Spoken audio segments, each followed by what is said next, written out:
Hello बच्चों, let's see this question. The question says evaluate limit extending to 0 plus sin x power 10x.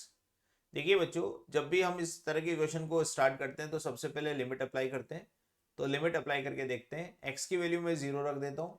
तो अगर मैं x की value 0 रखूँ तो ये बन जाएगा साइन 0 और इसकी पावर बन जाएगी टेन 0। तो साइन 0 होता है 0 और टेन 0 होता है 0। तो हमारे पास फाइनली फॉर्म बन गई 0 पावर 0, जो कि इनडिटर्मिनेट फॉर्मेट होती है। और हम जानते हैं कि जब भी हम अगर 0 पावर 0 फॉर्म देखते हैं, जैसे कि मैं इस क्वेश्चन में इस वाले फॉर्मूले में आपको दिखाता हूँ, limit x tending to a f of x power g of x. अगर कोई इस टाइप का क्वेश्चन हो और आपने लिमिट अप्लाई करी हो और लिमिट अप्लाई करने पर ये भी 0 और ये भी 0 आ गया हो, तो आप इसको सोल्व करने के लिए ये वाला पैटर्न यूज करते हैं। इसको बना देते हैं ई की power limit x tending to a power g of x आगे आ जाती है, और बेस को मैं एल एन के साथ लिखकर ऐसा लिख देता हूँ, l n of f of x. बस आपके पास अगर लिमिट अप्लाई करने पर ऐसी फॉर्म के ऊपर लिमिट अप्लाई करने के बाद 0 पावर 0 मिलता है, तो आप इसको लिख सकते हो ऐसा। बस इसी से हम इसको सोल्व करना स्टार्ट करते हैं। यहाँ पर भी हमें 0 की पावर 0 मिल रहा है, तो इस वाले पैटर्न को limit x tending to 0 plus sine x power 10x को सबसे पहले मैं x 0 प्लस को रिमूव कर देता हूँ और x को लिख देता हूँ 0 प्लस एच। तो हमारे पास फंक्शन बन जाएगा लिमिट एक्सटेंडिंग टू 0 और साइन h पावर 10h, जिससे ज़्यादा कोई फर्क पड़ा नहीं।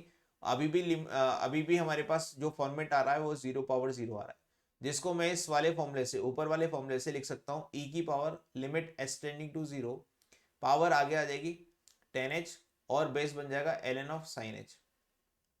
अगर मैं फिर से लिमिट अप्लाई करूं तो यहाँ पर अभी भी लिमिट आ रही है, टेन 0 हो गया 0 और एल एन जीरो होता है माइनस का infinite, that is 0 cross infinite. ऐसी फॉर्म बन गई। जब भी 0 क्रॉस इन्फाइनेट फॉर्म बनती है तो उसको या तो 0 बाई 0 बनाना पड़ता है या इन्फाइनेट बाई इन्फाइनेट बनाना पड़ता है, मतलब किसी एक फंक्शन को रेसिप्रोकल फॉर्म में लिखना पड़ेगा।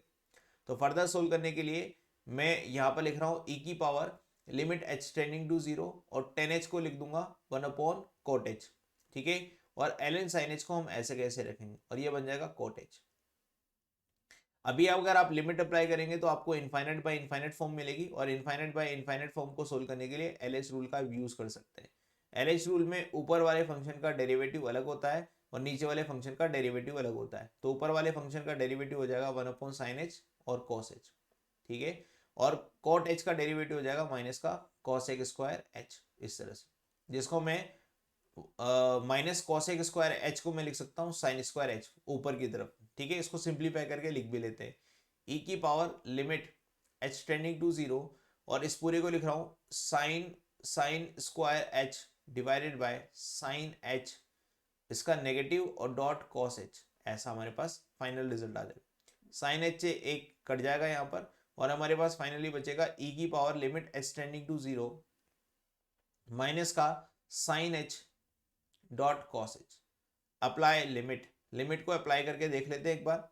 तो जब मैं लिमिट को अप्लाई करूंगा तो यहाँ बन जाएगा ई की पावर साइन 0 0 और कॉस 0 1। कॉस 0 होता है 1, इसका मतलब फाइनली पूरी पावर जो हमारे पास बनेगी वो 0 बन जाएगी। तो ई की पावर 0 कितना हो जाएगा, अगेन 1 हो जाएगा। तो यहाँ पर हमारे पास क्या आएगा, 1 आंसर आ जाएगा। तो की कॉन्सेप्ट क्या था, सिंपली मैंने जब भी 0 पावर 0 फॉर्म देखनी है तो ऐसी फॉर्म के ऊपर हम 0 पावर 0 देखने के बाद इसको ऐसे कन्वर्ट कर देते हैं। ये वाला हमने की कॉन्सेप्ट काम लिया। तो इस क्वेश्चन का फाइनल आंसर क्या होगा, 1। Hope you understand this. Best of luck.